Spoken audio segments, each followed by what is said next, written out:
아이를 처음 품에 안았던 날, 윤정 씨는 세상 그 어떤 기적보다 벅찬 감동을 느꼈습니다. 딸아이가 병원에서 막 퇴원하던 날이었죠. 작고, 따뜻하고, 세상 그 무엇보다도 소중한 그 아이를 품에 안았을 때 순간 세상이 멈춘 것 같았습니다. 그저 고맙고 감사했어요. 내 품에 또 다른 생명이 안긴다는 건 말 그대로 기적 같았으니까요. 그땐 미처 알지 못했습니다. 그 순간이 윤정 씨의 삶이 조용히 사라지기 시작한 출발점이 될 줄은요. 엄마, 나 잠깐만 부탁 좀 해요. 딸의 그 말은 처음엔 정말 잠깐이었습니다. 병원 검진, 약속, 친구 결혼식, 그런 일정이 있을 때마다 윤정 씨는 스스럼 없이 아이를 맡았습니다. 엄마니까 당연히 도와야 한다고 생각했습니다. 아니, 사실은 그게 기쁘기도 했습니다. 딸아이가 자신을 필요로 한다는 사실만으로도 행복했으니까요.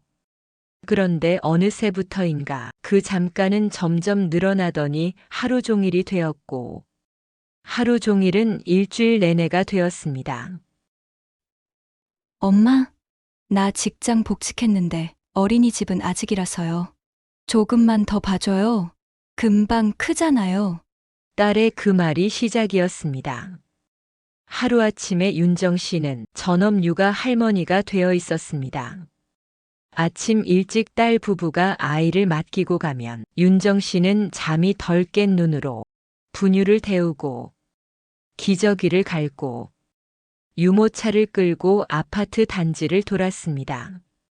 그리고 아이가 낮잠을 자는 틈을 타 밀린 집안일을 처리했습니다. 설거지, 빨래, 청소, 손주 돌본다고 집안일을 손에서 놓을 수는 없었으니까요.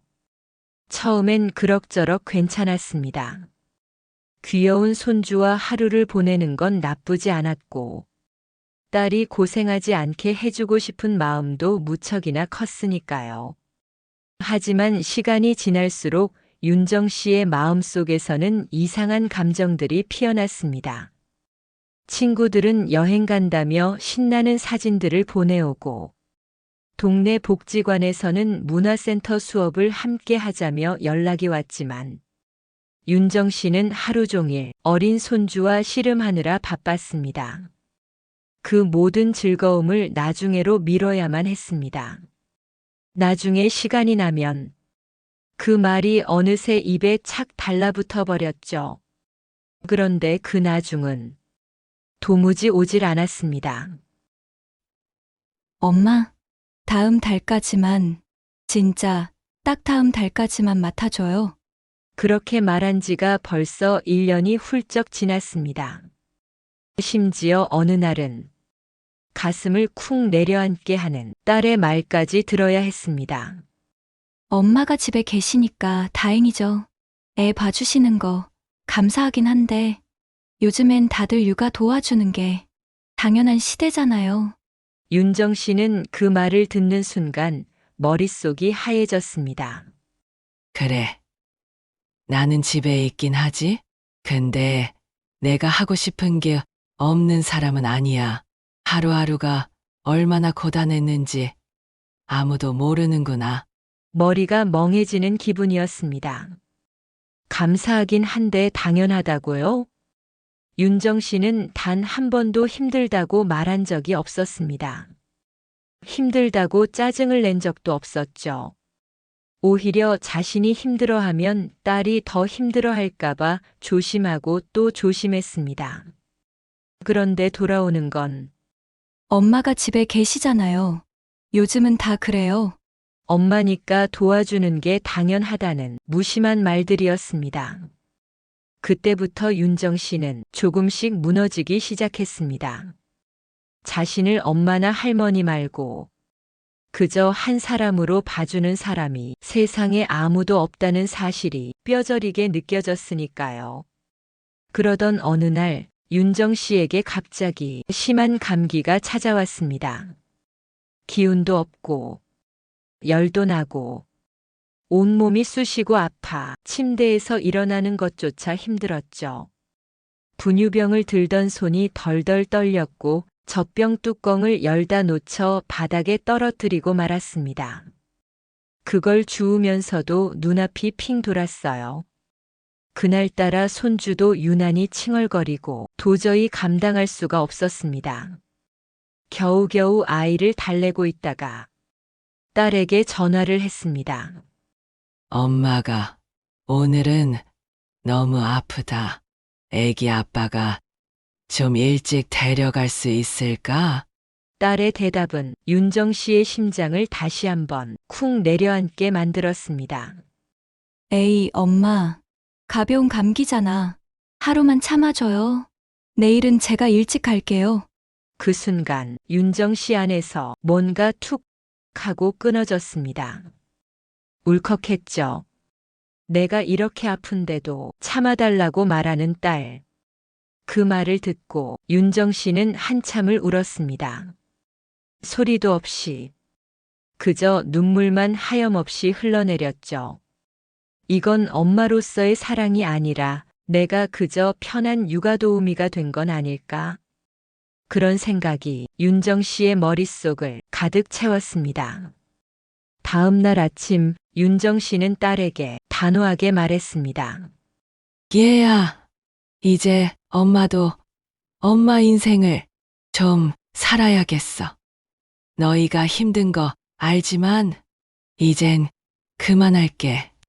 딸은 갑작스러운 엄마의 말에 크게 당황한 듯 보였습니다. 엄마, 무슨 소리야? 갑자기 왜 그래?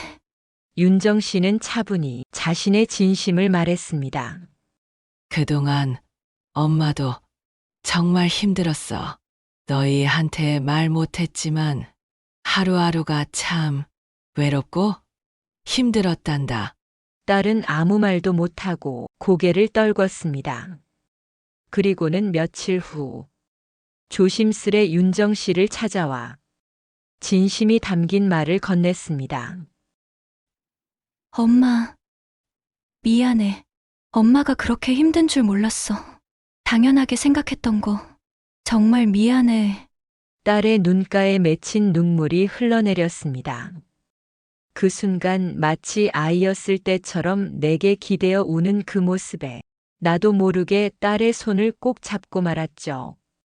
그 말을 듣는 순간 윤정 씨의 가슴에 맺혔던 그간의 서운함이 조금은 풀리는 듯 했습니다. 사랑은 희생만이 아니라 서로를 존중하는 거라는 걸 이제서야 윤정 씨와 딸, 그리고 사위, 우리 모두 깨달은 거죠. 지금 윤정 씨는요, 달라진 일상을 보내고 있습니다. 손주는 어린이집에 다니고 윤정 씨는 친구들과 수영도 배우고 가끔은 복지관 문화센터 강의도 들으러 갑니다. 무엇보다 좋은 건 딸과 윤정 씨 사이가 조금 더 솔직하고 돈독해졌다는 거예요. 가끔 손주가 놀러 오면 할머니 보고 싶었어요. 하며 팔 벌려 품에 안기죠. 그 말이 전처럼 부담이 아닌 정말 진심으로 반가운 인사로 들립니다. 맞습니다. 엄마도, 할머니도 누구의 인생 속 조연이 아니라 자신의 삶의 주인공이 되어야 합니다. 그 사실을 알게 되기까지 조금 시간이 걸렸지만 늦지 않았습니다. 지금 이 순간에도 수많은 엄마, 수많은 할머니들이 자신의 아픔을 참고 버티고 있을 것입니다. 그들에게 윤정 씨는 말해주고 싶습니다. 당신은 누군가를 위해 모든 걸 주기 전에 먼저 한 사람으로서 소중한 존재입니다. 내 마음부터 돌보세요. 지금 이 순간 당신의 이름으로 사는 삶을 시작해도 늦지 않았습니다. 이제는 내 이름으로 살아도 괜찮다고 그렇게 말해주고 싶었습니다. 여러분은 어떠셨을까요?